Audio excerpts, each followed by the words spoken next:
de la policía se retiraron de esta zona cuando estaban resguardando y aprovecharon ingresar a esta empresa Curacao, que hay en esta empresa venden artefactos. Lo sacaron del interior del local y aquí, exactamente a unos 50 metros de este local, han quemado estos artefactos. Hay motos lineales, hay cocinas, ha quedado microondas, computadoras, entre otros, ¿no? Lo que ha quedado aquí, los desechos, estos artefactos, como ustedes pueden apreciar. Esto es Combaters, mi nombre es Judy Rodríguez. Philip no está, por supuesto, no los acompaña, pero regresa la próxima semana. Sin embargo, este día iniciamos el programa dando cuenta de lo ocurrido en Puno. Y me gustaría hablarles como hija, como una señorita que ha nacido en el 94 y que no ha vivido jamás lo que hoy estamos viviendo. Porque una cosa es leerlo, una cosa es escucharlo, que te lo cuenten los padres, que te lo cuenten los profesores, que lo comenten en los espacios laborales. Y otra cosa es abrumarse y realmente acongojarse con lo que está sucediendo en el país. 40 muertos, un policía calcinado, sus compañeros heridos, que han sido trasladados ahora a nuestra capital. Yo nunca lo he visto. Y este sentimiento, esta tristeza que embarga a la ciudadanía es terrible.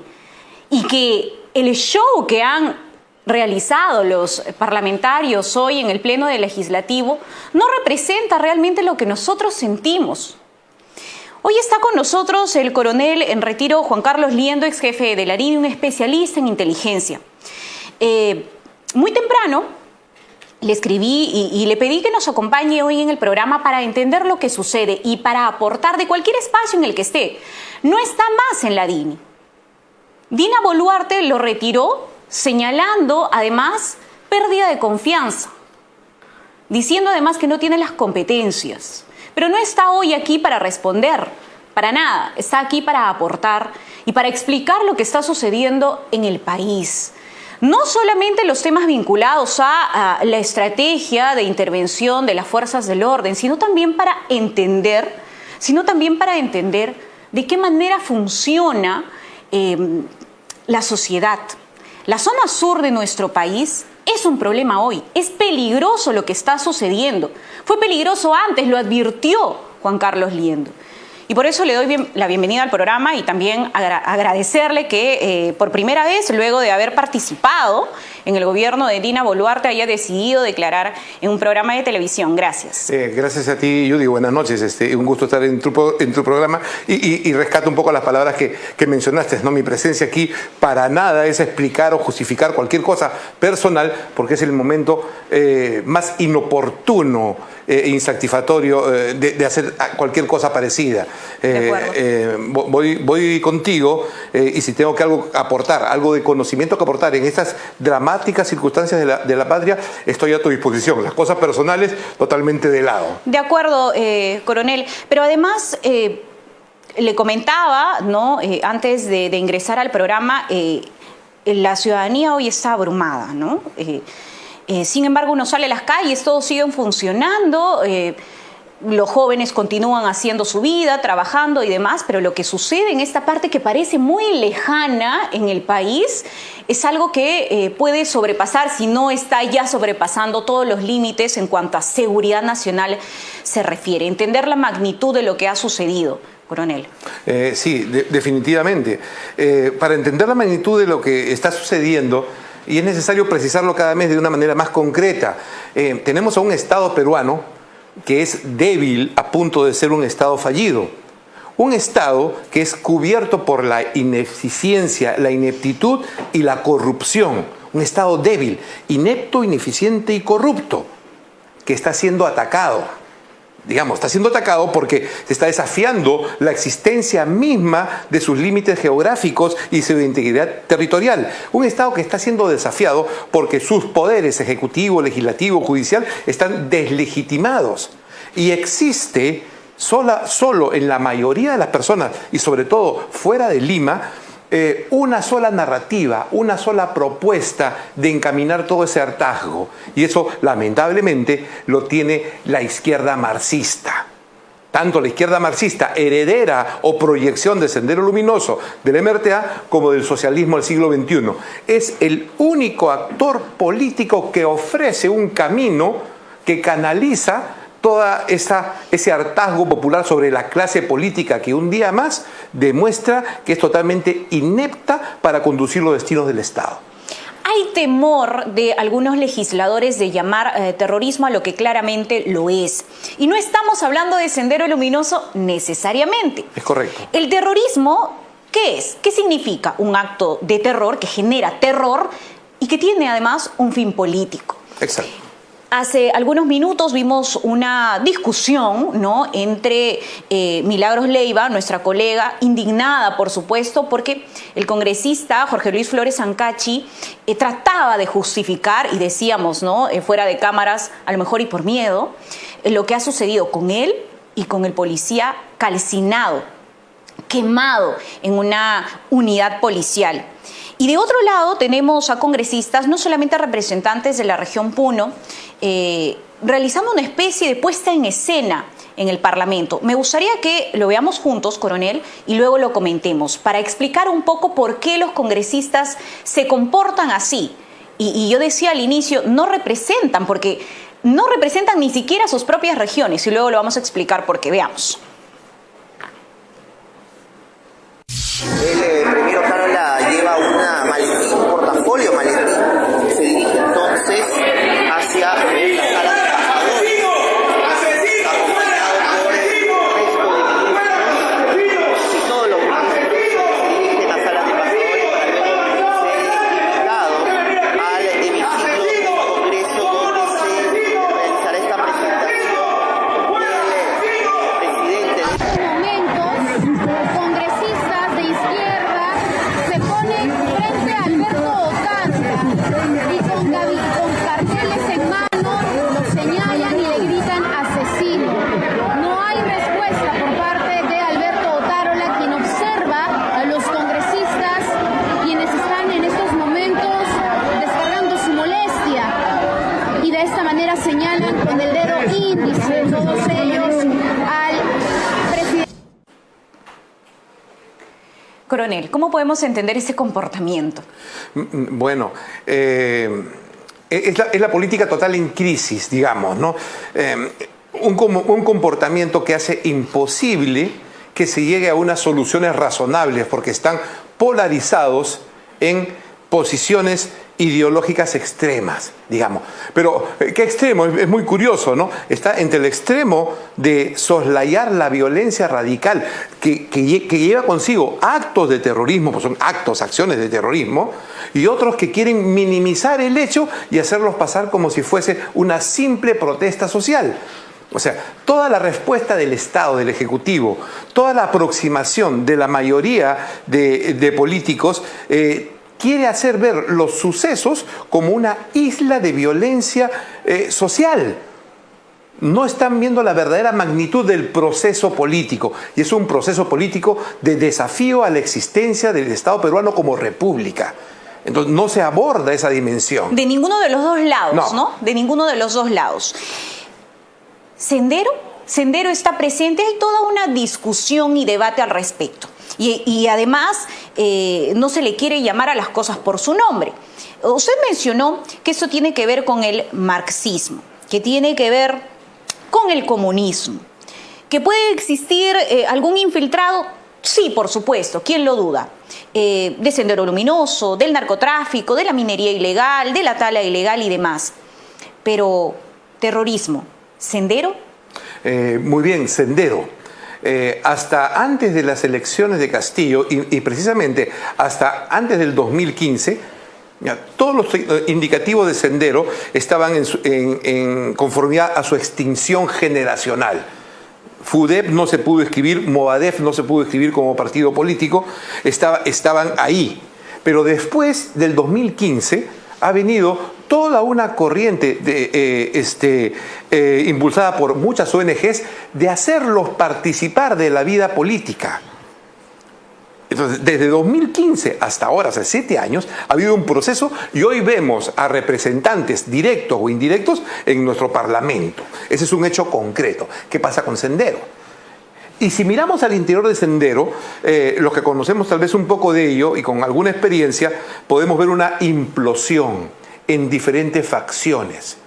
Desde aquellas que quieren olvidarse y dejar lo pasado, otras que promueven la participación política, cuyos actores vemos hoy en los gobiernos y del cual viene Castillo, y otra facción más radical que supera al mismo Sendero. Muchos de ellos capturados en la Operación Olimpo del 2020 y todos ya dejados en libertad.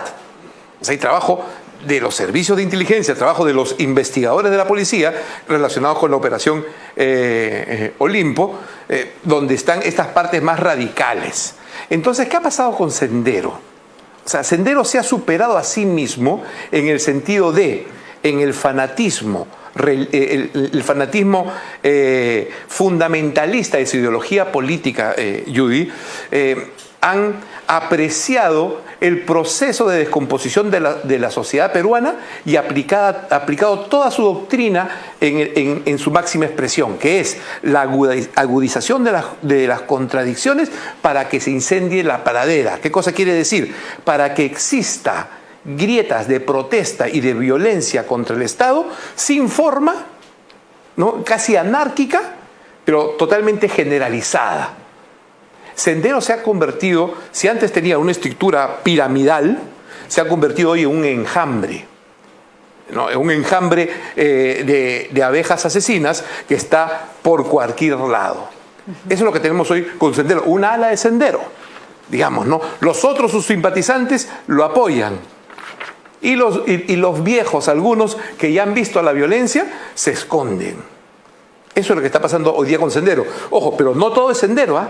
En este enjambre se cruzan y se entremezclan con el crimen organizado, ¿no? Minería ilegal, narcotráfico, contrabando, etcétera, y con intereses ideológicos políticos como el socialismo del siglo XXI, que es otra vertiente. Vamos a hacer una pausa, una breve pausa, coronel, porque se aprobó, ¿no es cierto? Se le ha otorgado el voto de confianza al gabinete de Alberto Otárola con 73 votos a favor. Vamos a ampliar, si tenemos la votación o si tenemos en este momento la transmisión en vivo del Congreso de la República. En cualquiera de los dos escenarios esperamos, no hay ningún problema.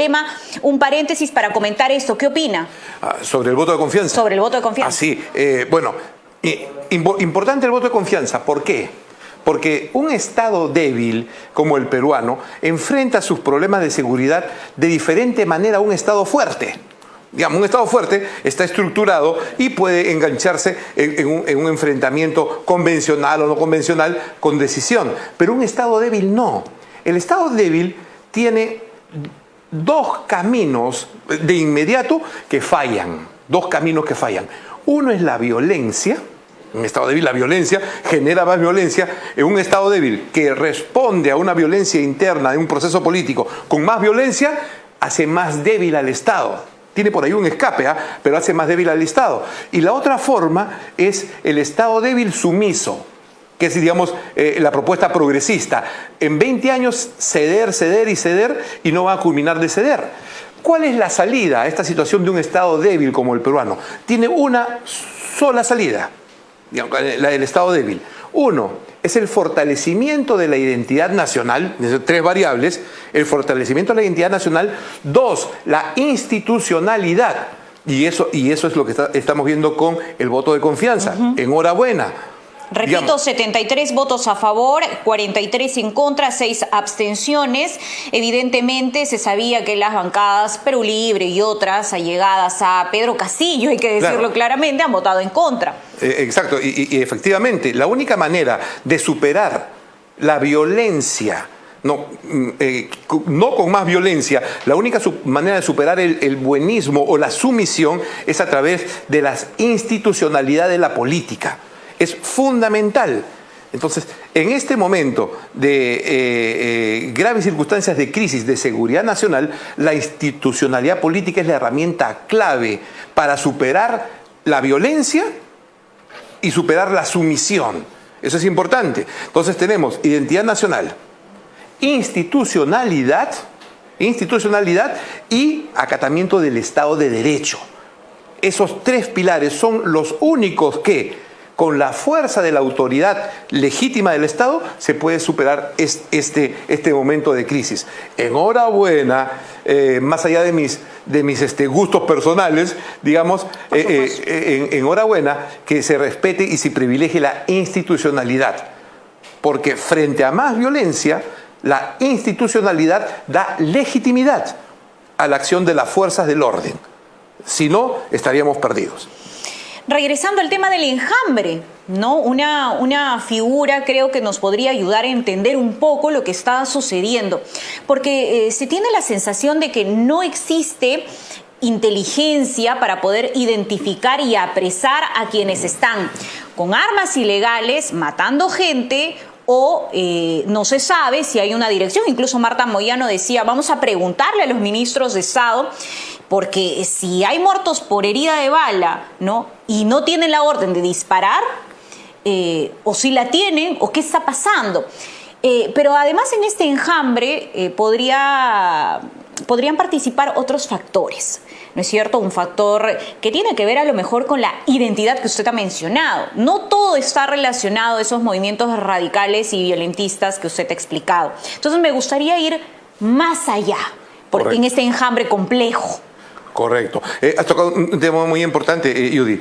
No es un tema solo de fundamentalismos o radicalismos ideológicos. No, también está el componente sociológico del grupo humano. Entonces, y es muy importante porque lo que estamos viendo en esta violencia tiene un alto componente que necesariamente tiene que definirse a partir de su naturaleza antropológica, sociológica. Estamos hablando del pueblo aymara, o sea, no estamos hablando de un pueblo costeño, no estamos hablando de chancas, también hablamos de chancas. Mira, hablamos del pueblo chanca, las manifestaciones en Andahuaylas. Hablamos del pueblo aymara, lo que pasa en Puno. O sea, hay un componente étnico de la violencia, digamos, en términos sociológicos. Las características de los pobladores son sumamente recios y sumamente violentos. Digamos. Entonces, la manifestación de su resentimiento, de su hartazgo político, se expresa en violencia y eso hay que entender y comprenderlo, porque tienen otros patrones de comunicación, otros patrones de manifestación de esa violencia. Ahí tenemos el mapa, por ejemplo, del mundo aymara. Y de repente, no para saltarnos un poquito, pero esa es la dimensión, mira, no, es la no dimensión. hay problema, aquí el orden lo ponemos acá, se desarrolla en vivo. Es la dimensión sociológica del pueblo aymara que cubre Perú, Bolivia, Chile y también parte de Argentina. Chile, ¿no? Chile también. Exacto. Y aquí con este mapa, Judy, nosotros podemos apreciar que estamos en un proceso de violencia social que desestabiliza el eje geopolítico de América del Sur. Porque ahorita Bolivia es un pueblo dividido entre la zona de Santa Cruz y la zona de Cochabamba. Si regresan el mapita estaría bien, ¿no? Al cuadro correcto, anterior. ¿no? Ajá. Entonces, Bolivia es un país ya fragmentado y esa fragmentación se está proyectando sobre Perú y sobre toda la zona que rodea la parte norte y sur del lago Titicaca, con proyección hacia Chile. Y eso está generando efectos sobre las concepciones de seguridad nacional en todos los países involucrados. No, hay manifestaciones de organización con presencia de miembros de Sendero Luminoso en Argentina, en Jujuy, ponchos rojos de Bolivia relacionados con gente de senderos. Es información pública, abierta, los estamos viendo en videos, y que se proyectan sobre toda esa zona, que es que desde la cuenca del río Desaguadero hacia la cuenca del Plata constituyen el eje geopolítico de América del Sur. Efectos inmediatos. Chile está relanzando su programa armamentístico, o sea, compras de armamento.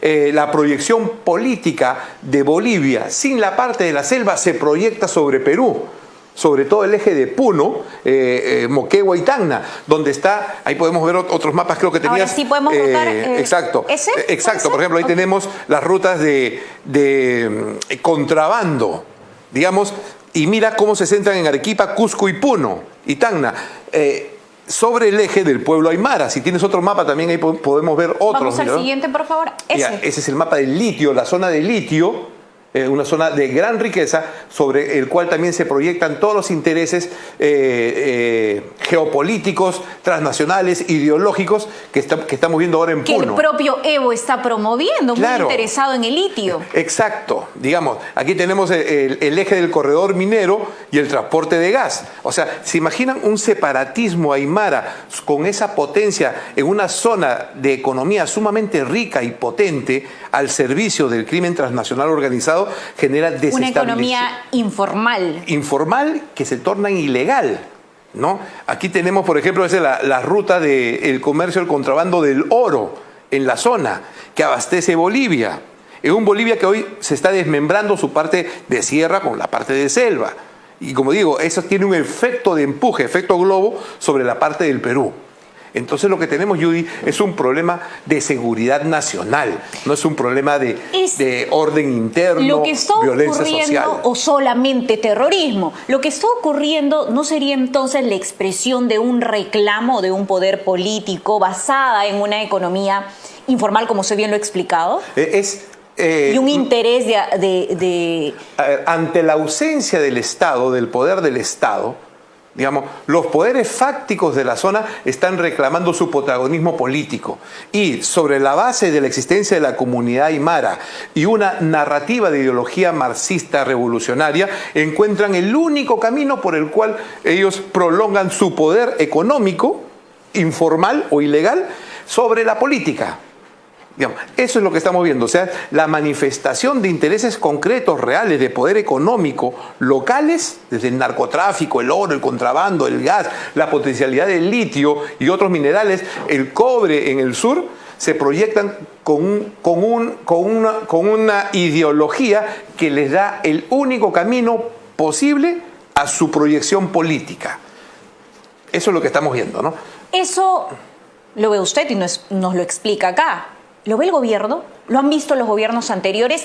Me queda claro que con Pedro Castillo no. Pedro Castillo lo que quería es que aflore esto. De hecho, atizó, parece que le echó gasolina al fuego también. Bueno, por lo menos esta dimensión de problema debe ser competencia del Ministerio de Defensa. Ese es su trabajo.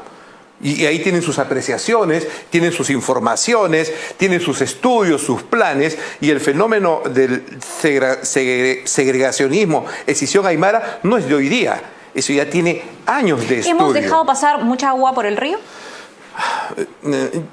Eso sería de repente muy simple manifestarlo, Judy. Es el producto de la ineficiencia, la ineptitud y de la corrupción que reina en el Estado peruano. Y nadie se escapa de ello, digamos. O sea, no se trata solamente de incapacidad, no se trata solamente de inestabilidad política, se trata también de corrupción. También de corrupción.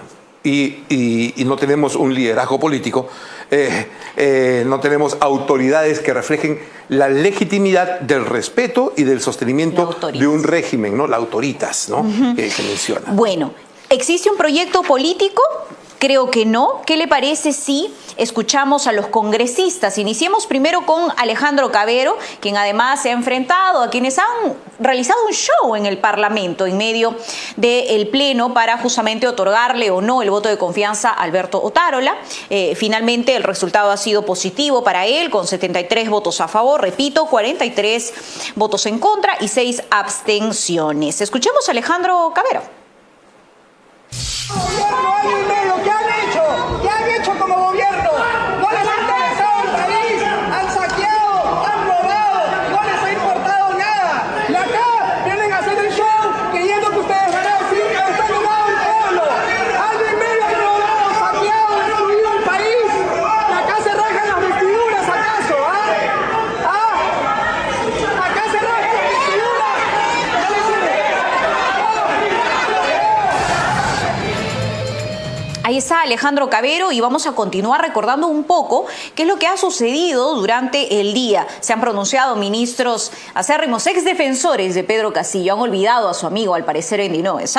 Vamos a escuchar más adelante a Roberto Sánchez. Sin embargo, es importante recordar que se ha decretado un toque de queda en Puno. Escuchemos a Alberto Otárola y luego lo comentamos con el coronel Juan Carlos Liato. Respaldamos a nuestras fuerzas policiales que están a cargo del control del orden público durante el estado de emergencia con el apoyo de las Fuerzas Armadas y declaramos que el gobierno sigue sólido, enfocado en su plan de acción política para pacificar el país. No somos, señores, un régimen autoritario, ni nos oponemos a la legítima protesta, pero tenemos como Estado la obligación de salvaguardar la seguridad de la mayoría de los peruanos, actuando en consecuencia. Y lo vamos a seguir haciendo porque unos pocos no van a colocar contra la pared a la gran mayoría nacional y menos valiéndose de métodos violentistas.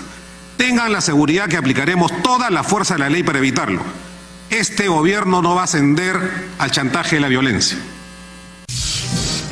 Y sumado a ello, también tenemos la decisión del Ministerio del Interior para evitar el ingreso de Evo Morales y sus operadores. La pregunta es, ¿serán efectivas estas medidas? ¿Serán suficientes? ¿Y cuál, además, es la implicancia internacional del tema?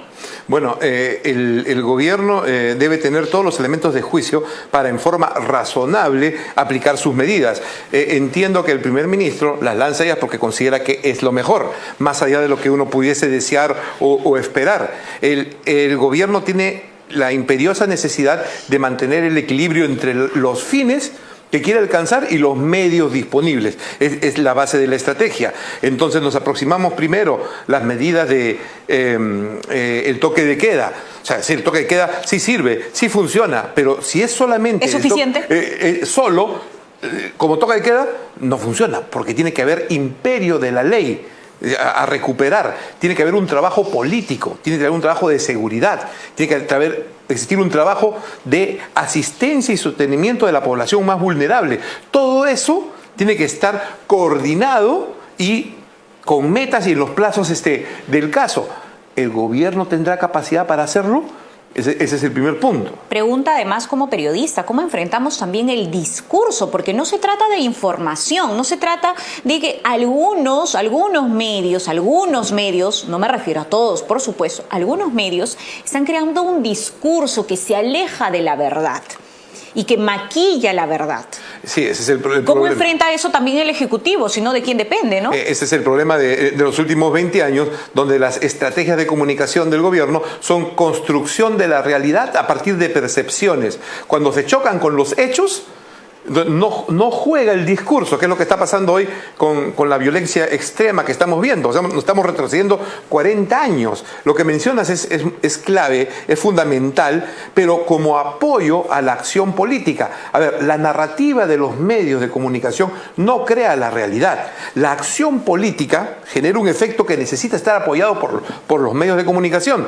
Y eso lo saben muy bien los izquierdistas y el socialismo del siglo XXI, porque todas estas acciones de violencia tienen una narrativa común, sostenida en el tiempo y que muta de acuerdo a las circunstancias y es general, impuesta en el campo desde las radios rurales más pequeñas, la comunicación boca a boca, los periódicos locales, donde el factor común es la imposición por la fuerza de transmitir mensajes, transmitir narrativa con el chantaje de o quemarle la radio o ejercer violencia sobre las personas y sus propiedades, ¿no? Frente a ello, Judy, no se puede apreciar una estrategia de comunicaciones racional y coherente desde el gobierno. No existe. Desde el gobierno. Desde el gobierno. Sin embargo, lo interrumpo, coronel Juan Carlos Liendo. ¿Y los partidos? ¿No son acaso los partidos o los congresistas, no para hacer el show que han hecho hoy, no son acaso los congresistas o los partidos quienes deben enfrentar ese discurso, esa narrativa, a través de sus bases políticas en el interior del país? Lo que sucede es que en el país ya no tenemos partidos políticos como tales, ¿no? Y todo ni proyectos interesantes que incluyan, no, por ejemplo, todo lo que usted ha explicado. Ni proyectos, ni tampoco un horizonte de proyecto al cual los ciudadanos, nosotros comunes, podamos acceder más allá de nuestro sentido común. Al final, el sentido común se está convirtiendo en el único camino que nos va a hacer superar esta crisis. Un sentido común patriótico, de amor y respeto a la patria. Porque ningún partido político ofrece un horizonte de dignidad por el cual uno se esfuerce, se sacrifique en apoyar al país, en superar esta crítica etapa para llegar a vivir en un país en paz y armonioso. No hay, nadie lo ofrece. La única oferta de proyección política es la oferta del resentimiento, del odio, de la frustración y de un gobierno autoritario, que es lo que constituye el socialismo del siglo XXI. O sea, esa es la única oferta que hay. Y la narrativa del socialismo del siglo XXI, del marxismo, pega tanto que se convierte, digamos, en una demanda generalizada, como es el cierre del Congreso, como es elecciones generales y es la Asamblea Constituyente, que no lo saben definir ni por qué ni para qué, pero que se impone, ni cómo, pero que se impone y que tampoco va a solucionar ningún problema. Lo único que hace es empoderar a estos grupos de izquierda fanatizados, fundamentalistas, para poder darles poder de que impongan un gobierno autoritario y se acaben las libertades. Ese es el único horizonte que estamos viendo. Ahora, el gobierno de Dina Boluarte, a través de su titular de gabinete, Alberto Tarola, ha decidido virar un poco la atención y responsabilizar a Pedro Castillo, que hoy está detenido. Vaya que durante el gobierno de Pedro Castillo todo eso ha aflorado, además con financiamiento, con designaciones de personajes relacionados al Movadef, por ejemplo, hablamos de prefectos, subprefectos y demás. Sin embargo, Roberto Sánchez ahora, él nunca vio, ¿no?, las muertes del paro agrario y el paro de transportistas, que me parece fueron 8, si mal no recuerdo, 5 en uno de los días iniciales y 3 más luego. Eso no lo vio, la izquierda jamás pidió la renuncia del gabinete completo, ¿no? Nunca criticaron, no apoyaron la vacancia, Sigrid Bazán, una de ellas, por ejemplo. Pero escuchemos qué les parece a Roberto Sánchez. Pacifista se volvió. Absolutamente falso. Nosotros no hemos llevado nunca un mensaje de odio. Están intentando un golpe y llevan a cabo ese golpe, no lo van a celebrar. Correrá mucha sangre en el país. Revisen bien. Su jefe inmediato era Aníbal Torres y decía correrán ríos de sangre. Su jefe inmediato. Se hablaba de ricos y pobres, de San Isidro y Miraflores. Río de sangre, su jefe decía así. Miren, amigos periodistas, si ustedes siguen pensando, ¿no?, solo desde ese lado, no vamos a poder entendernos. No vamos a poder entender. Correrá mucha sangre en el país, pero fracasarán. No lo van a lograr. Hoy necesitamos esa tregua que se pidió hace mucho tiempo para dialogar sobre las visiones encontradas de nuestro Perú oficial, Perú profundo, Perú desconocido, Perú que no reconocemos. Si no estamos a esa altura, no vamos a poder. O sea, que el sentido editorial también en algunos medios no siga siendo eso, el enfrentamiento. Hoy tenemos que hacer un alto. Habrá ocasión para una profunda investigación y sanción a todos los responsables, porque estas muertes no pueden quedar impunes. Bueno, Roberto Sánchez estuvo al lado del hombre que decía que correrán ríos de sangre. Efectivamente. Y Judy, lo que estamos viendo es una guerra política entre marxistas, entre rojos. Tenemos a los radicales, digamos, bolcheviques, frente a los suavecitos mencheviques, pero ambos son marxistas. Tenemos un gabinete ejecutivo que representa la institucionalidad del poder, pero que no es más que la proyección del gobierno de Ollanta, de la corrupción de Ollanta, con la corrupción de Vizcarra. Eso es lo que tenemos hoy en el Ejecutivo. Mientras en el otro lado la fuerza de oposición radical la tiene todo lo que ha sido la bancada de Perú Libre. Es una guerra entre ellos, porque aquí hay una trampa que muy pocos pueden apreciar, Judy. Tanto los marxistas radicales bolcheviques provenientes del Sendero del MRTA como los progresistas acusan a la extrema derecha, a los oligopolios, a la oligarquía. Y realmente es cómico, porque lo que podría llamarse oligarquía o extrema derecha o millonarios ya no están en el Perú. Y los que quedan, a muy pocos les importa y no tienen peso político. La principal trampa que hace la narrativa marxista es dirigir el odio, el rencor y el resentimiento explicable del pueblo frente a un fantasma que se le llama la oligarquía.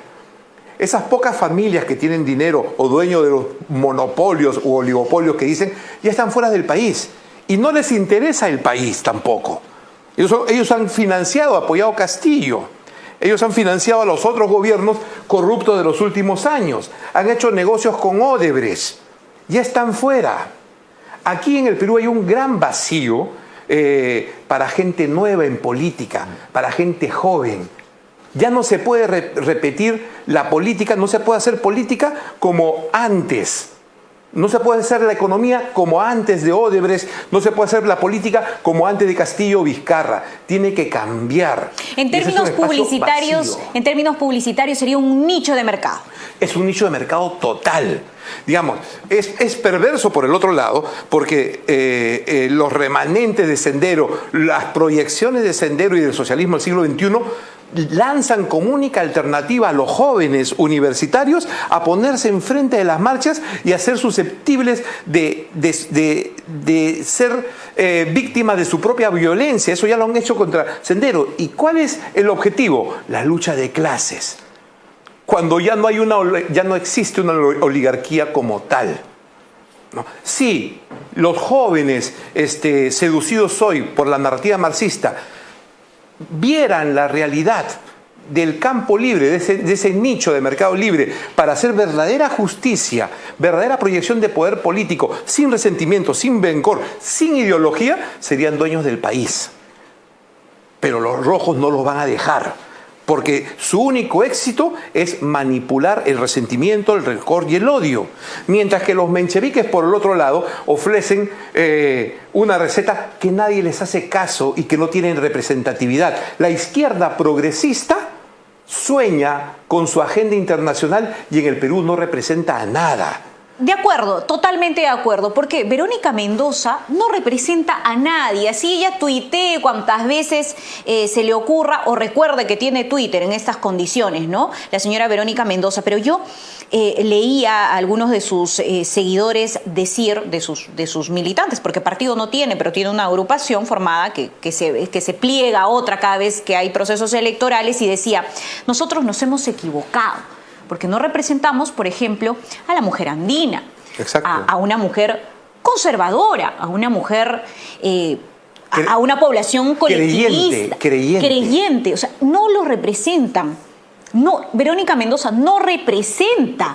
No tienen representación congresal. De hecho, no tiene partido. No tiene partido. Para empezar por ahí. Pero sí pueden colocar presidentes y pueden colocar a Castillo como presidente. O hablarle al oído a Castillo, como siempre lo hizo. O copar a la nueva presidente. Copar todas las instituciones como lo hizo. Exacto. Y tener sus ministros representantes en el gobierno. Sí pueden, pero no tienen representatividad. Entonces, aquí lo más riesgoso y perverso es, insisto, jóvenes universitarios, digamos, brillantes, prospectos de base de desarrollo del país, envueltos por la perversidad del marxismo. Siempre utilizamos esta palabra, ¿no? Siempre utilizamos esta palabra en todos los debates, los emprendedores. Esos jóvenes son emprendedores. Pero claro. Pero no solamente hay que decirlo, hay que generarle oportunidades para que puedan emprender. ¿Quiénes no los van a dejar trabajar? ¿Quiénes no los van a dejar gobernar el país? Gente como Bermejo. Vamos a escuchar a Bermejo. Hemos participado 100 veces de eventos. Quien se siente a mi costado, quien se toma una foto conmigo, yo no puedo hacerme responsable de lo que haya hecho. Hace 30 años no lo conozco. Pero haz tu tarea, búscalo a él y pregúntale si me conoce. ¿Se te ha visto gran foto? ¿Alguna pregunta más sobre esto? ¿Cómo has dicho? No te voy a aceptar que a mí me quieras acusar, ¿ya? Como el irresponsable toda la vida, la gente de Willax, intentando ensuciar más la situación política que está en el país. Usted es una tía irresponsable, así que no te voy a responder nada a ti. Ya, y sácame el micrófono, por favor. Sácame el micrófono. No, y tú también sácame el micrófono, compadre. Contigo no quiero hablar. ¿Ya? Contigo no quiero hablar. Sácame la mano.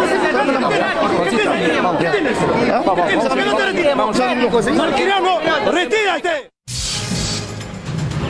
Vamos a hacer una breve pausa y vamos a comentar lo que ha sucedido, lo que ha decidido la fiscal de la Nación, Patricia Benavides. Sin embargo, vamos a regresar a hablar de las propuestas, esta última, que es importantísima y que es directamente referida a los jóvenes, ¿no? Me gustó mucho cuando usted dijo: estos jóvenes brillantes pueden gobernar el país, pueden hacerse del país, y gente como esta, como Bermejo, no los van a dejar. No, imposible. Y eso es lo que no ve el otro lado, los que se hacen llamar el bloque democrático, los que se hacen llamar defensores del sistema, de la economía social de mercado. no lo ven, no lo quieren ver, están peleándose en el Congreso de la República. Con eso regresamos. Yo les cuento, si eres dueño o gerente de una empresa, haz que tu empresa siga creciendo este 2023. Macrópolis adquiere tu lote industrial desde 1.000 metros cuadrados y expande o traslada tu empresa a la mejor ciudad industrial del país. Ya son más de 250 empresas que forman parte de ella. Además, se ofrece entrega inmediata, crédito directo, el mejor financiamiento del mercado, zonificación I2 y más. Para conocer más sobre las ventajas de esta inversión, ingresa a macropolis.com.pe o visita el proyecto en Martirolaya, Lurín.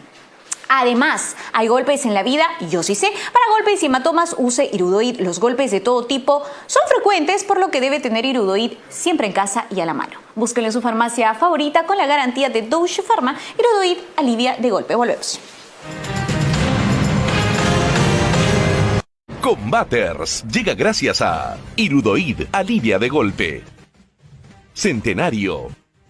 Mike, soluciones inmobiliarias. DHRE Group, tu inmobiliaria de confianza en Panamá. Crecer es ir más allá del siguiente paso. No es solo pensar en grande, es llevarlo a la realidad. Crecer es aprender de los que nos rodean. Y para crecer hay que saber dónde hacerlo. Múdate a la ciudad industrial, Macrópolis, y crece con los mejores.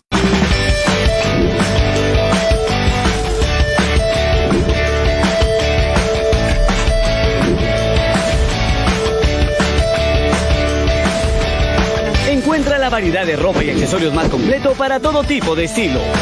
Aquí, en Plaza Norte y Mall del Sur.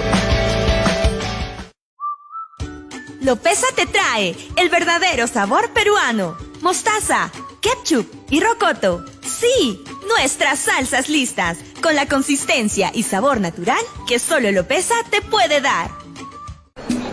Señor, 2 kilos, por favor. ¡Au! Doctor, cúreme el moretón. No se preocupe, señora. Yo tengo la solución segura y eficaz para usted. Para golpes y hematomas, yo siempre receto a mis pacientes la fórmula alemana de Irudoid.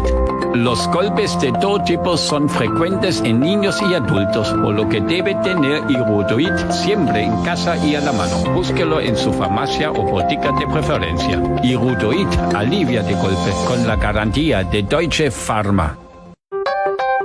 Para los tradicionales. Para los innovadores. Para los que están a dieta. Y para los que quieren romperla. Y para los frescos. Para los que vienen en mancha. Y también para los que juegan solos en la cancha. Para los engreídos. Para los aventureros. Para los conocedores. Para los rebeldes. Para los románticos. Mediterráneo para todos.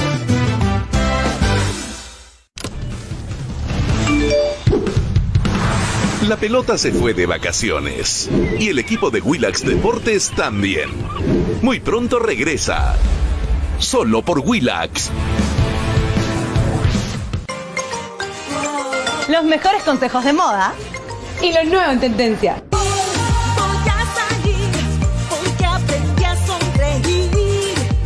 Y como siempre, también tenemos los últimos tips en belleza.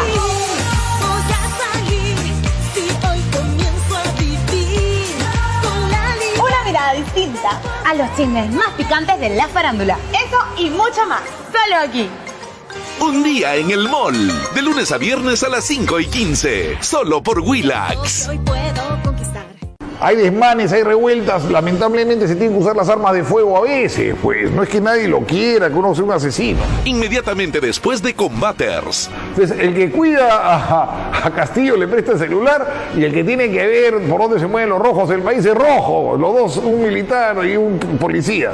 Cosas increíbles. Yo Caviar, con Aldo Mariátegui, solo por Willax.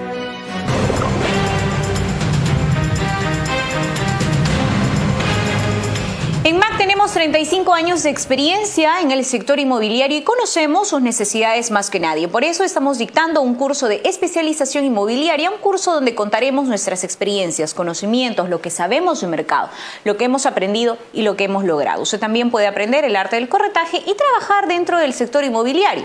Conviértase en un profesional en tan solo 10 semanas. No deje pasar esta gran oportunidad. MAC vende porque MAC sabe.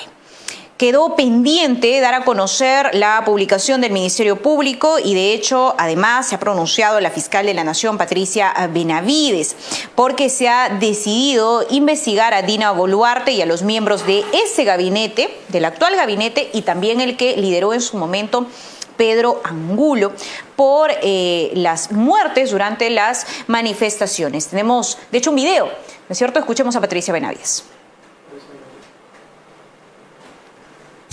En Andahuaylas ha habido también el arrojo de piedras a algunas instituciones públicas, no solamente del Ministerio Público. ¿Se ha dispuesto o se dispondrá la investigación contra la presidenta Dina Boluarte por todos estos hechos? Ya hay una investigación aperturada de diligencias preliminares correspondientes para los hechos ocurridos en diciembre. Y el día de hoy estamos tomando la decisión de aperturar una nueva carpeta fiscal. Es importante que el Ministerio Público realice las investigaciones que corresponden. Recordaba la entrevista de Milagros Leiva con el congresista Flores Sancachi. Él le decía a Milagros, pero dígame quiénes son. Los periodistas no podemos responder esa pregunta. ¿Quiénes son? Pedía nombres el señor, el congresista Flores Sancachi. ¿Necesariamente los líderes se enrostran? ¿Necesariamente los líderes son los que incendian? ¿Son los que realizan estos actos de violencia? ¿O son aquellos que están detrás, muy lejos tal vez, orquestando un mensaje y tejiendo toda una estrategia no reciente? Usted sabe, coronel Juan Carlos Liendo, yo podría asegurar que sí. La respuesta es complicada porque nos estamos moviendo en el terreno de lo secreto, de lo que está oculto o lo que está disfrazado. Esa es inteligencia. No lo estamos viendo con una perspectiva de investigación policial.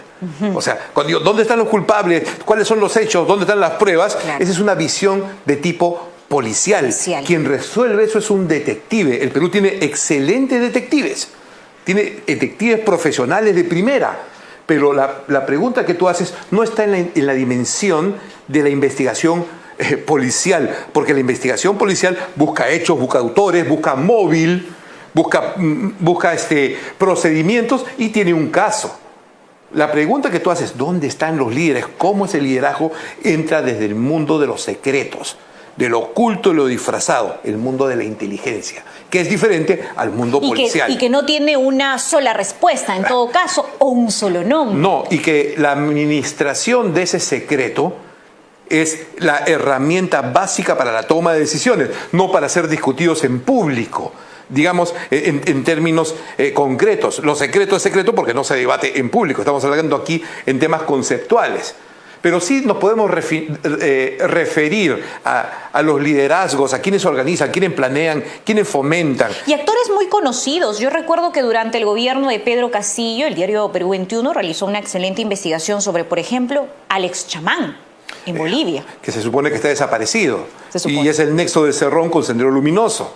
Digamos, y parte de toda la campaña. Digamos, hay todo ese mundo de la clandestinidad. Judy, la clandestinidad también ha evolucionado. Y más aún con las tecnologías de la información.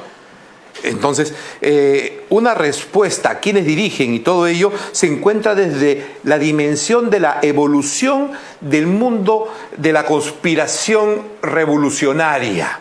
Digamos, ese conspirador revolucionario que aparece en la Revolución Francesa evoluciona con el marxismo. Hoy tenemos otro tipo de conspirador revolucionario en el siglo XXI que se puede disfrazar en diferentes caracteres, desde político, artista, periodista, militar, pero está ahí.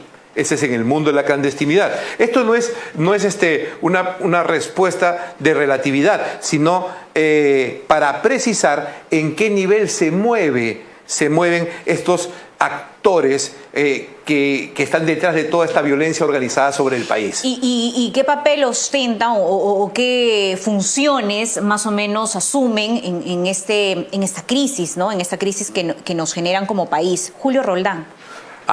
El sociólogo Julio Roldán está en Alemania, sale exiliado de Perú a fines de los 80, si no me equivoco, comienzos de los 90, de la Universidad del Callao. Un sociólogo muy prestigioso que escribe El mito Gonzalo y que hoy, hasta donde se puede conocer, viene a ser una especie de Deng Xiaoping dentro de lo que es el Partido Comunista Sendero Luminoso. Digamos, una nueva visión de pensamiento que centra, es muy importante Julio Roldán, porque lanza el desafío para el siglo XXI de lo que es un socialismo andino, de la reivindicación étnica, cultural, más el socialismo, que es lo que estamos viendo en el Perú de hoy. Una reedición de José Carlos Mariátegui. Obviamente, muy discutible, de una mente exiliada con pensamiento estructurado de los años 70 para comprender el mecanismo del mundo andino en el siglo XXI. Digamos, un sociólogo izquierdista, muy cercano a Abimael Guzmán, y que creo que va a tener muy importante protagonismo en la vida política y de las ideas políticas en el Perú. ¿Podría ser un intelectual para es un intelectual que representa los intereses de la ideología de un socialismo andino, digamos, que es la reedición de José Carlos Mariátegui. Quisiera él marcar distancia de la violencia, aunque no la niega, pero es inevitable cuando todo pensamiento marxista de creación de un mundo mejor a partir de una visión de lo colectivo sobre la libertad individual trae violencia y trae autoritarismo y dictadura. Bueno, no se escapa Julio Roldán de ello. No se escapa. Violencia que hoy nos ha abrumado, como decía al inicio del programa, y creo necesario hablar de José Luis Sonco. Él es suboficial, era suboficial de la Policía Nacional. Honor eterno para él, por supuesto. Y nosotros hemos preparado una nota, ¿no?, en honor a él, y nos gustaría que nos acompañe, por favor, a verla. Veamos. La familia es lo más importante que uno tiene, ¿no? Y es necesario darle un tiempo libre para compartir experiencias, dialogar y desarrollar lazos de familiaridad, ¿no? No es casualidad que Sonjo, el apellido del valiente policía calcinado ayer por una turba de salvajes delincuentes, signifique en quechua corazón. El corazón patriota de un joven de 29 años que dejó de latir cuando unos 350 bárbaros incendiaron un patrullero en la zona de Tambopata, en Juliaca, en el que iban 2 policías a bordo. Uno de ellos logró de milagro sobrevivir. El otro, quien en vida fue José Luis Sonjo Quispe, no tuvo la misma suerte. El principio de autoridad ha quedado, ¿qué te digo?, eliminado porque no respetan a los uniformados. Uno de los policías heridos es el suboficial Ronald Villasante Toque, de 25 años, quien conducía la patrulla y pudo comunicarse telefónicamente con sus compañeros, a quienes relató el salvaje ataque, denunciando además el robo de las municiones, chaleco antibalas y armas de reglamento que ambos llevaban, 2 pistolas Pietro Beretta y un fusil AKM, los cuales también fueron calcinados. Los toma.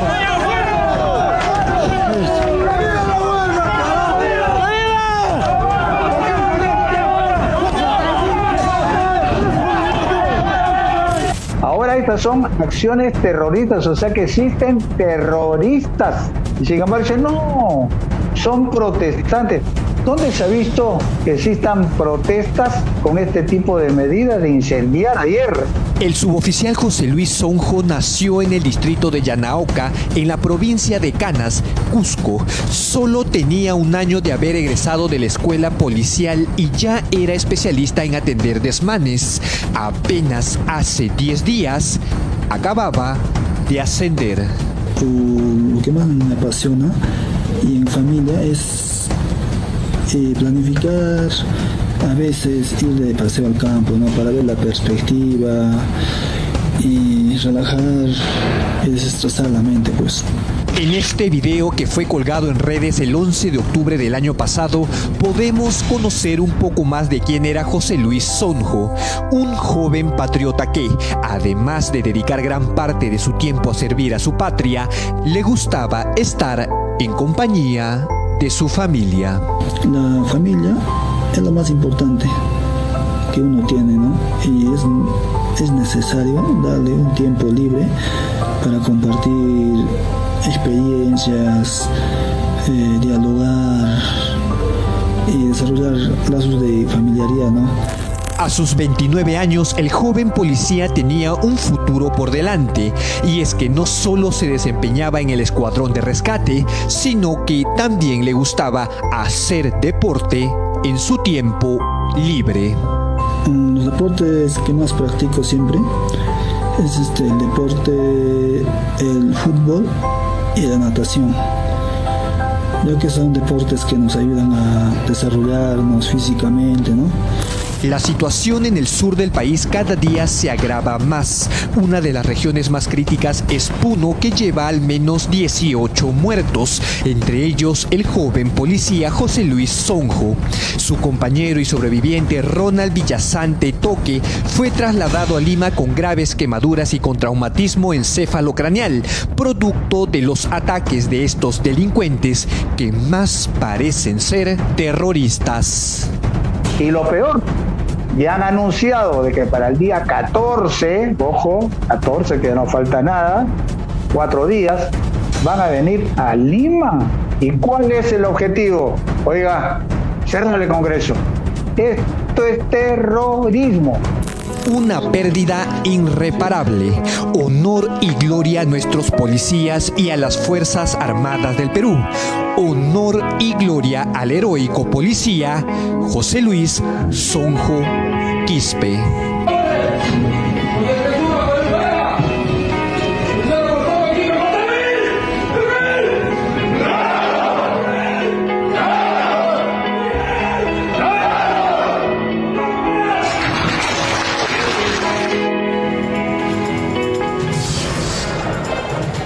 No llegaba ni a los 30 años, un joven con un futuro por delante, por supuesto, que amaba su institución, dedicado a ella, y la verdad no encontramos palabras para poder describir el dolor de él y esas historias de también los fallecidos, incluso menores de edad, en esta larga lista que ya se registra, ¿no? 40 muertos. Sí, mis sentidas condolencias para la familia del suboficial Sonjo y para toda la institución policial, digamos que muy pocos valoran el enorme cuota de sacrificio y de entrega que dan por su país.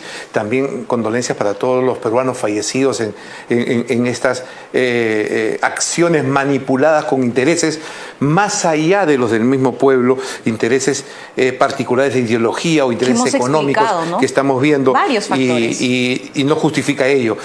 Imposible dejar de referirse a la inepta clase política que mantiene un Estado ineficiente y corrupto como el peruano. Y esas son las consecuencias, ¿no? Inevitablemente ver la imagen de un muchacho que puede ser mi hijo, la cercana a mis hijos, no deja de conmover, pero más que eso nos debe llamar no solo a la reflexión, sino a generar el compromiso de las personas de buena fe para aportar por nuestra patria. Y un mensaje particular a los jóvenes, Judy, que no se dejen seducir por cualquier mensaje, narrativa, designio político que contenga rencor, odio, resentimiento. Es camino a la violencia y eso no produce justicia.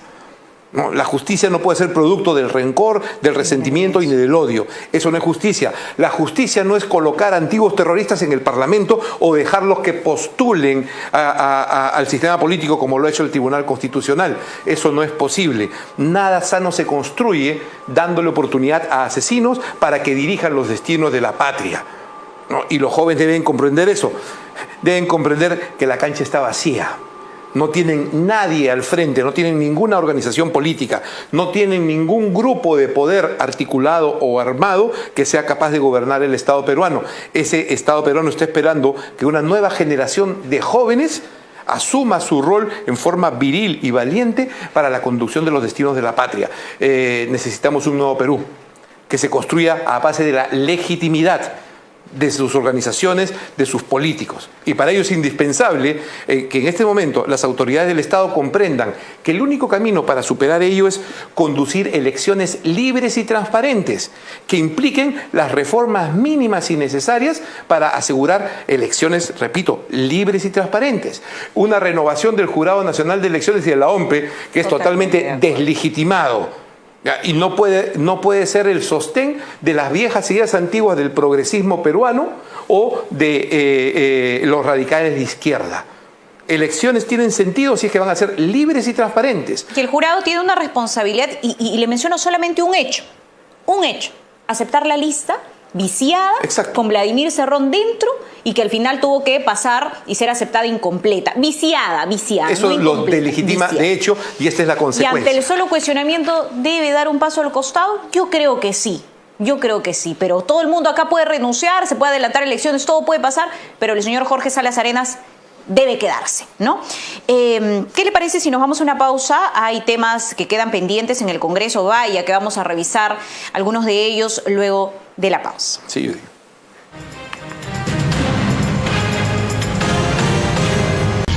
Muchas tecnología, aventura y confort. Y aquí, en Expomotor de Plaza Norte y Mall del Sur, encontré dos opciones. Me encuentro en Volkswagen. Te cuento que este auto trae pantalla táctil de 6.5 pulgadas, gran capacidad de carga, tiene un motor de 1.6, tiene doble airbag y aparte asientos tapizados en cuero. Y siempre con la seguridad de una marca europea, una marca alemana, Volkswagen. Continuamos en RevoShop. Jetour X70 Plus. Está viniendo con un motor 1500 turbo de inyección electrónica multipunto, sistema ABS, EBD, tiene el monitoreo de la presión de llantas a tiempo real, sensor de punto ciego. De esta manera tu viaje va a ser mucho más seguro. Entonces, si quieres manejar mejor tu futuro, conduce una Jetour. Con más de 50 marcas, más de 300 modelos, los 365 días del año, Expomotor de Plaza Norte y Mall del Sur te espera.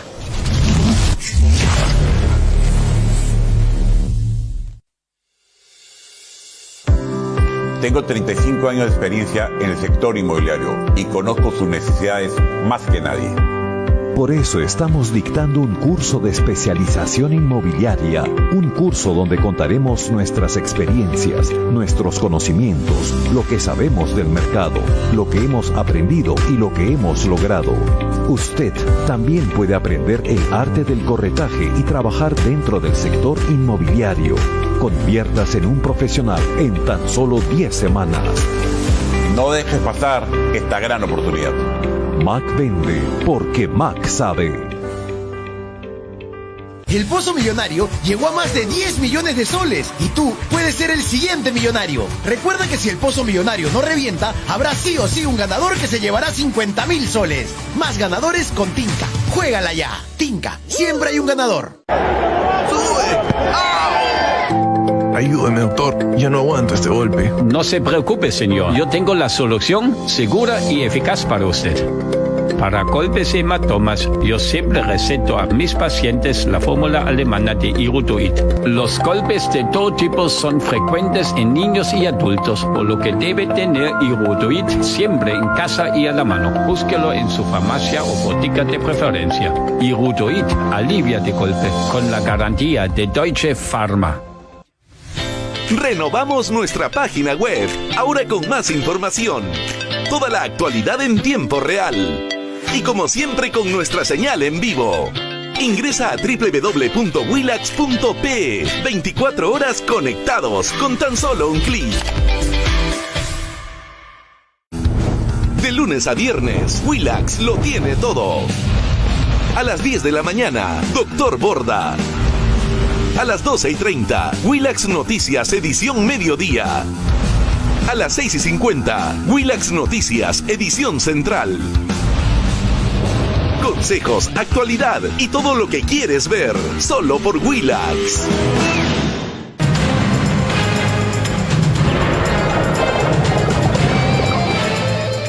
Bueno, a quienes tienen experiencia, no solamente en el tema de inteligencia que hoy hemos abordado, sino también aquellos que han vivido y a través de los años experimentado y aprendido también lecciones políticas, yo siempre les hago la misma pregunta, ya para terminar el programa. ¿Qué hacer? Ahí viene la parte, digamos, la parte complicada, ¿no? Cuando trabajamos en inteligencia no dice qué hacer. Concluye en cómo es para que el que tome decisiones realice, ¿no? Y ese es un problema, porque siempre le dicen, ¿y ahora qué hacemos, no? O sea, tiene que hacer su trabajo cada uno, ¿no? Pero es importante tener un diagnóstico, sí, claro, ¿no? Contundente, ¿no? Sí, ver la realidad, ¿no? Sí. A ver, sobre la base es la deslegitimación total de la clase política y en todos los poderes del Estado, eso es un hecho. O sea, extendido en todo el país. Si no se reconoce que la clase política está deslegitimada, entonces vamos a seguir peor de lo que estamos. O sea, la deslegitimación es la clave de recuperar el orden en el país. Entonces tiene que legitimarse, ¿no? En eso hay una tarea fundamental, principal, la estábamos comentando hace un momento. El gobierno y el Congreso y también la Fiscalía, son los tres poderes del Estado, deben estar alineados de que su responsabilidad principal e inmediata tiene dos dimensiones. Inmediata, una es atender el tema de seguridad nacional, del separatismo impuno y la violencia organizada contra el Estado, ese es uno, y simultáneamente comprender que su acción de poder no está para reformas, etcétera, etcétera, de planes de gobierno, planes económicos, no, sino de asegurar nuevas elecciones transparentes y limpias.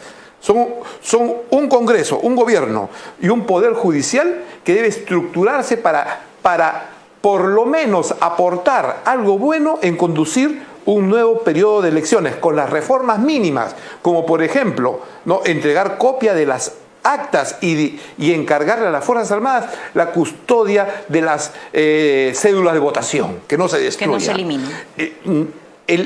Descartado el voto electrónico. Y todo un proceso que sea auditable. Totalmente. Eso es de hecho, ¿no? Totalmente. Segundo, sobre el tema de la violencia, el tema del potencial separatismo, del ataque que está sufriendo el Estado peruano. Aquí hay una cosa importante que estaba pensando cuando pasaste la nota de que la Fiscalía está enjuiciando a ministros, al presidente, ¿no? Ha iniciado una investigación. A ver, no es sano para ningún país, yo te lo digo como es militar, ¿no?, como oficial en retiro, ¿no?, que un político sea enjuiciado por acciones militares. Digamos, el político es el responsable, sí, pero tiene responsabilidad política. Pero ¿cómo voy a enjuiciar a un político? Esa es la narrativa, pues, caviar, ¿no? Y también la asumen de la izquierda, ¿no? ¿Cómo voy a hacer que un dirigente político sea enjuiciado por asesinato como producto de acciones militares o policiales? Lo que pasa es que en este intento de construcción de una realidad política peruana, estas reformas políticas del progresismo de los últimos 20 años, hicieron anular la figura del jefe político militar. El jefe político militar es una encargatura temporal para solucionar un problema con ocupación militar en una zona donde el jefe militar tenga atribuciones de carácter político y, como su nombre lo dice, militares. Esa es una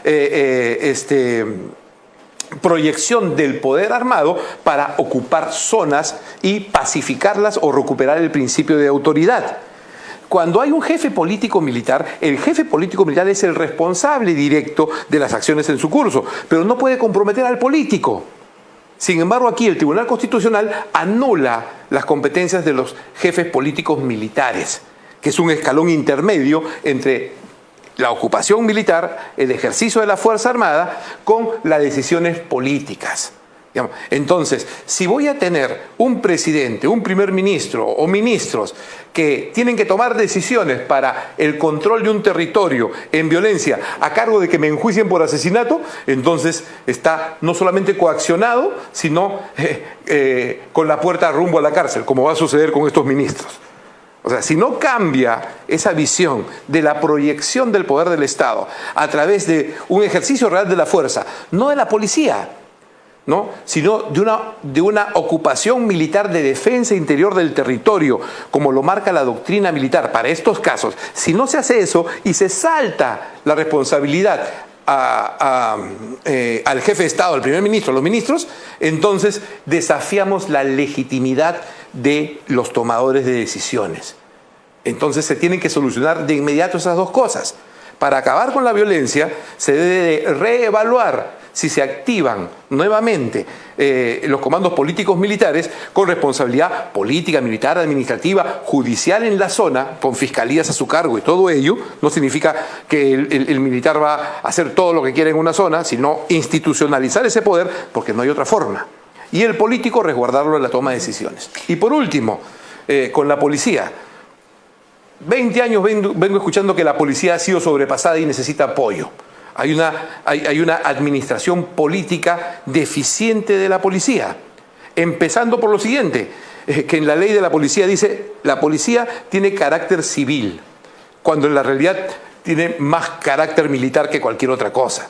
O sea, nuestra Policía Nacional tiene carácter militar, tiene disciplina militar. Siempre, en todas las guerras, ha estado acompañando a las Fuerzas Armadas, siempre, y en los peores momentos, ¿no? Pero hay una relación disfuncional de separarlas y después mezclarlas para eliminar focos de violencia.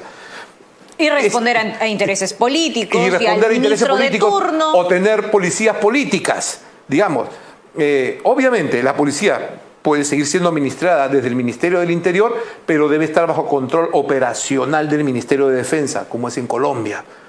O sea, la proyección del poder de la policía institucional dentro del Ministerio de Defensa fortalece el concepto de fuerzas del orden y el accionar conjunto, armónico, con un código de justicia militar policial actualizado que privilegie la disciplina, el cumplimiento de órdenes y el carácter militar de esas fuerzas fundamentales del Estado.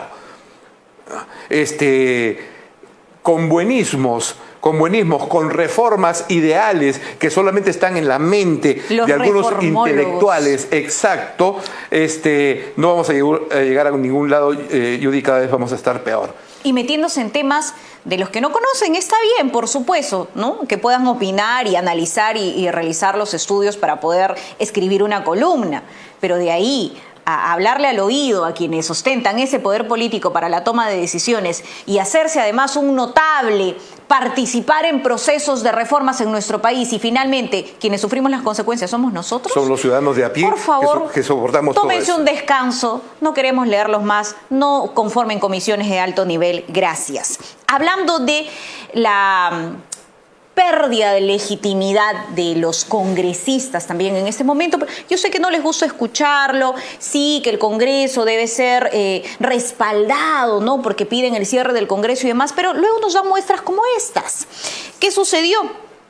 Que el caso Freddy Díaz se estancó, se blindó en el Parlamento, porque de hecho 21 votos en abstención llevaron a Freddy Díaz, el congresista acusado de violación en el propio Parlamento, a permanecer justamente en su curul.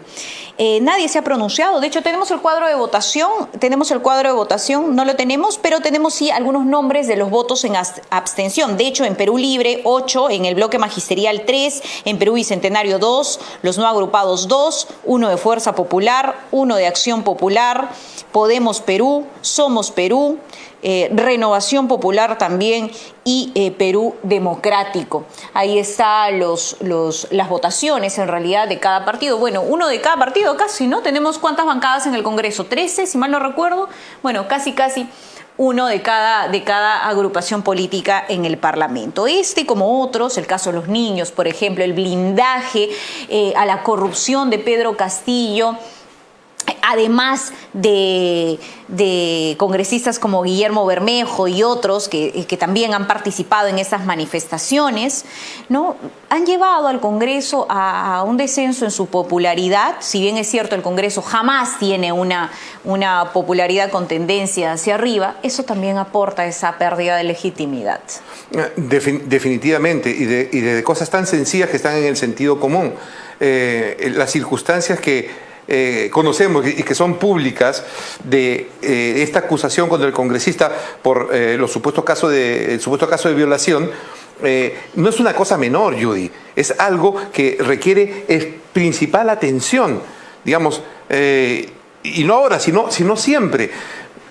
Soslayar, poner en duda, dejar en duda la posibilidad de que un congresista haya tenido la ocasión de ejercer violencia sobre una mujer es imperdonable, impasable. La sola posibilidad, o sea, el solo escándalo con indicios más allá de lo que estamos viendo y que son de conocimiento público, son insuficientes para validar la legitimidad de un congresista en estas circunstancias y en cualquier lugar. De acuerdo. Además, señalar que este es un proceso político. Se buscaba la inhabilitación, pero en el marco de un proceso de sanción política. Se lleva a cabo una investigación en paralelo en el Ministerio Público, que tiene, por supuesto, y persigue el delito, ¿no? El tema penal, pero en el Congreso lo que se buscaba era sancionar políticamente a este señor, y ahí se refuerza lo que usted dice, ¿no? El solo hecho de el cuestionamiento, de conocer el hecho, porque además él no ha tenido respuestas siquiera lógicas para poder explicar el hecho, ya ameritan, ¿no?, una sanción política. Si queremos tener un sistema político legítimo, respetable, entonces las cosas tienen que estar bien claras. Digamos, desde los mismos congresistas. Bueno, lamentablemente, digamos, los responsables dicen, son los electores los que votan. Los responsables son las reformas políticas. Y los partidos. Los responsables son los partidos. Sí. Los responsables son todos aquellos grupos de poder fáctico que se han dedicado, en lugar de hacer negocios, en hacer lobbies políticos, y políticos que se han dedicado a hacer lobbies económicos en lugar de hacer políticas. O ONGs que solamente ven la corrupción de un lado, pero no ven la corrupción de Odebrecht. Y todo es el reflejo de ello. O sea, un nivel paupérrimo de la política, un sistema totalmente deslegitimado que necesariamente tiene que cambiar. No puede repetirse, Judy. Muy bien, muchísimas gracias. No, la gracias Coronel Juan Carlos Liendo por acompañarnos en este programa. Nos vamos a una pausa y volvemos.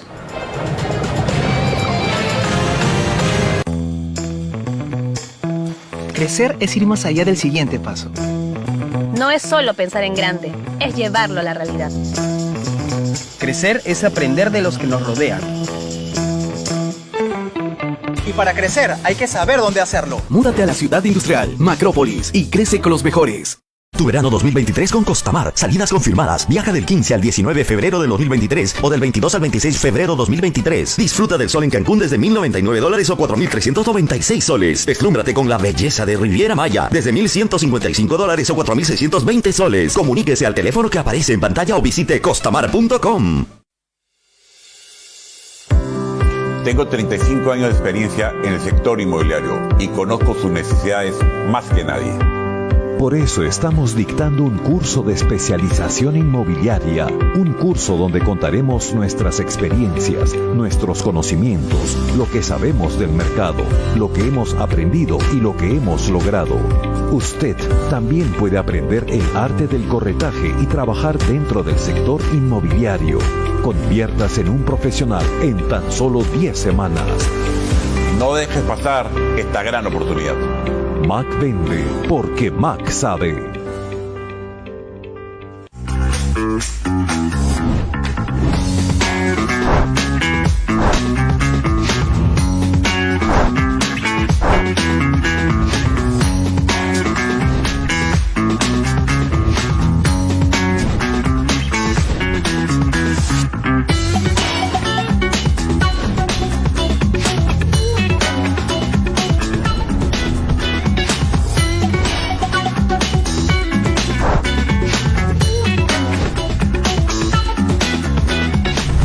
Sea cual sea su antojo, Don Buffet lo tiene todo.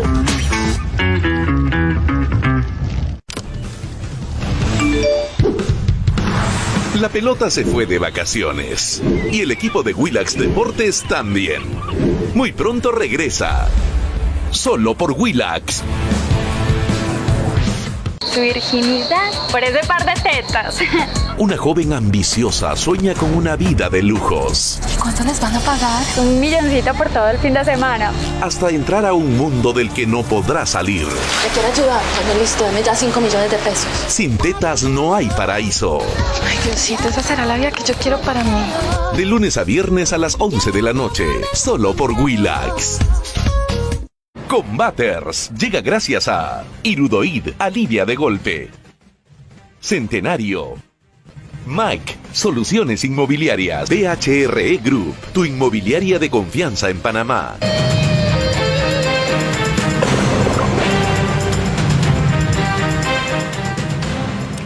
Bueno, nos reencontramos mañana con más información. Esperemos que la situación no se repita, ¿no? Y esperemos que el gabinete Otárola, con 73 votos que le han dado la confianza, pueda o intente al menos tratar de buscar una salida para esta crisis. Por supuesto, hay temas que se deben investigar y eso no puede quedar, además, en la impunidad. ¿Tienes problemas de audición? ¿Escuchas pero no entiendes? ¿Subes el volumen de la radio o la televisión? Entonces visita Audifone, especialistas en audífonos medicados y hechos a medida. Comunícate al 983-402-173. Audifone está en Lima y en todo el país. Nos reencontramos mañana.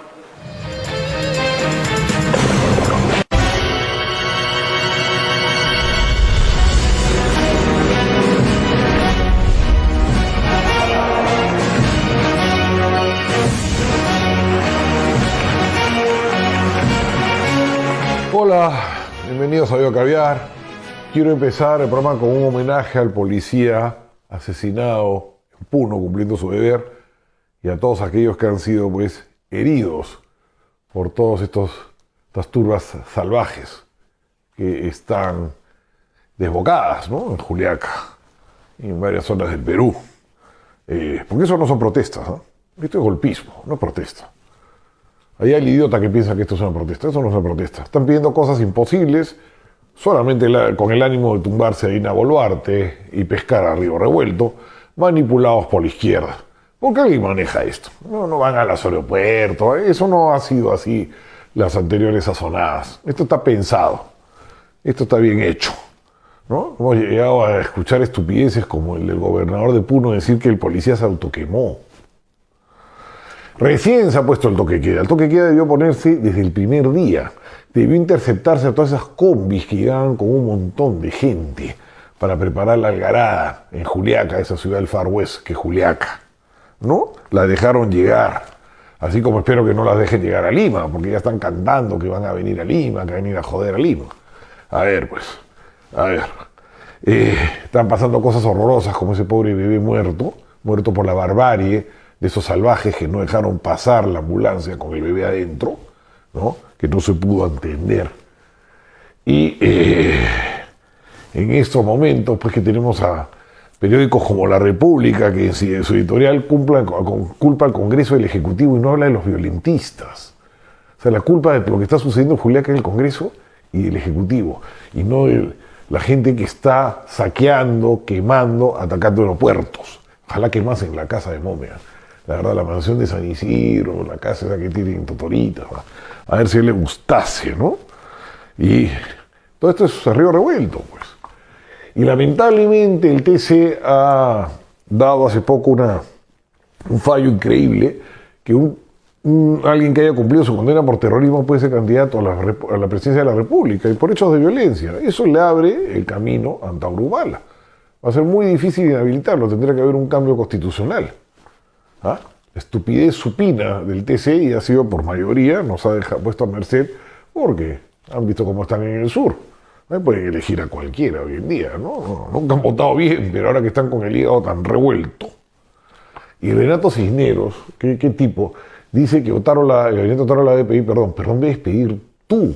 Y todos esos caviares que facilitaron la llegada de ese analfabeto corrupto que no se ha llevado a este abismo. Ustedes sabían que elegir a ese hombre era un suicidio y lo apoyaron por sus odios. Claro, tú estás ahí calientito, trabajando, escribiendo tus estupideces, esas que publicas en El Comercio, en Somos, o la estupidez es el podcast del Papá lo sabe todo y te ganas los frijoles ahí. Pero no, pues, no. Por gente como tú debería pedir perdón. De verdad, malditos sean todos esos. Sigamos. Y quiero acabar el programa de hoy hablando de dos señores cuyos nombres deberían ser marcas de papel higiénico. Manuel Rodríguez Cuadros y Harold Forsyth. Por fin, ambos han sido relevados de sus puestos de representantes del Perú ante la OEA y las Naciones Unidas. Aunque todavía falta la resolución ministerial que corte definitivamente el cordón o directoral, no sé, falta una cosa burocrática ahí. ¿Saben cuánto ganaban estos, los guardaespaldas de Castillo? 85.000 soles ganaba Forsyth, ¿no? $22.000 más o menos, al mes, con chofer, casa pagada, ¿no? Todos los gastos que le dan a un diplomático. Rodríguez Cuadros, 80.000 soles, $20.000, mucho más que Maurtua, que gana 16.500 acá en Madrid. Y eso lo querían ganar, 15.000 más o menos, no estas fortunas, ¿no? Ahora, ellos son así de frescos. Rodríguez Cuadros se alquiló un palacete que costaba como $30.000 en Ginebra. ¿Se acuerdan? Años atrás hubo un problema con eso, cuando fue representante allá en Ginebra. Y Forsyth dejó viviendo a la hija en la embajada en Roma. Se quedó más de 4 meses. La hija de Ciré se llamaba. Y él lo justificó diciendo que era una niña y no sé qué otra estupidez. Así son de frescos. Y Rodríguez Cuadros ahora, como es él, ha pasado a la oposición. Miren, se ha molestado porque lo han abierto, Dina ya no lo escucha, y ha sacado ese Twitter miserable. Un par de ascos estos dos. Ascos. Merece que en Lima los miren como leprosos, porque no valen nada. 80.000 y 85.000 soles mensuales en nuestros impuestos, para que protejan a Castillo. Son dignos de escupir al suelo de solo verlos. Los dejo.